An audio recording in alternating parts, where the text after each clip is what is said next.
राष्ट्रवादी काँग्रेस पक्षाला विधानसभेमध्ये मिळालेल्या जागांच्या स्ट्राइक रेटच्या आधारे मंत्रिपद वाढवून हवी आहेत। एकनाथ शिंदेंच्या शिवसेने एवढीच मंत्रिपद मिळावीत अशी मागणी अजित पवारांच्या पक्षाची भूमिका आहे।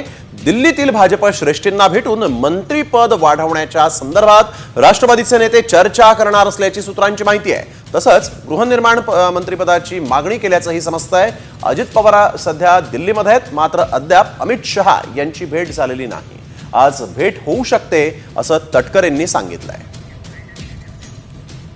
या विषयावरती आम्ही काही चर्चा केली नाही। काल रात्री आम्ही सविस्तरपणाने 2-2.5 तास आगामी येणाऱ्या संबंध कालखंडामध्ये पक्षाची संघटन कशा पद्धतीने मजबूत करावं याच विषयावरती प्रदीर्घ चर्चा तिघांनी केली। आदरणीय दादा होते, प्रफुल्लभाई होते आणि मी होतो आणि त्या दृष्टिकोनातून कालची चर्चा झाली।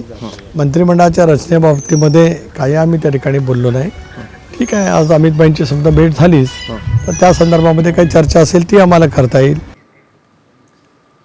तर संभाव्य मंत्री कोण कोण असतील अजित पवार गटाचे ते आपण बघतोय। अजित पवार, तसंच छगन भुजबळ, दत्ता भरणे, अनिल पाटील, धनंजय मुंडे या पाचही जणांना पुन्हा मंत्रिपदाची लॉटरी लागू शकते। नरहरी झिरवाळ, संजय बनसोडे, इंद्रनील नाईक, अदिती तटकरे, मकरंद पाटील अशा 3 ते 4 नवीन चेहऱ्यांना अजित पवार संधी देऊ शकतात।